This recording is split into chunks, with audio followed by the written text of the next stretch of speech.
আজ দেখাবো মূলো দিয়ে ধনেপাতা বাটা। মূলো ধনেপাতা সবই ভালো করে ধুয়ে কেটে নিয়েছি। মিক্সার জারের মধ্যে লঙ্কা, মূলো, ধনেপাতা সব কিছু ভালোভাবে ভরে নিলাম। এরপর দিয়ে দিচ্ছি পরিমাণ মতো নুন, হলুদ, একটু মিষ্টি। তারপর দেখুন এটা বাটা হয়ে গেছে।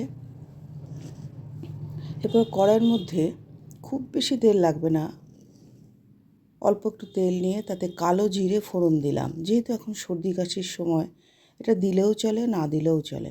দিয়ে বাটাটা দিয়ে দিলাম। এবার শুধু নাড়াচাড়া, যেটুকু জল আছে কড়াইয়ের মধ্যেই শুকোবে। নাড়াচাড়া করতে করতে দেখুন জল অনেকটা শুকিয়ে গেছে। এইবার দেখুন কড়াই থেকে ছেড়ে আসছে, ব্যাস রেডি। মূলো দিয়ে ধনেপাতা বাটা রেডি। এই দেখুন এইরকম দেখতে হয়েছে।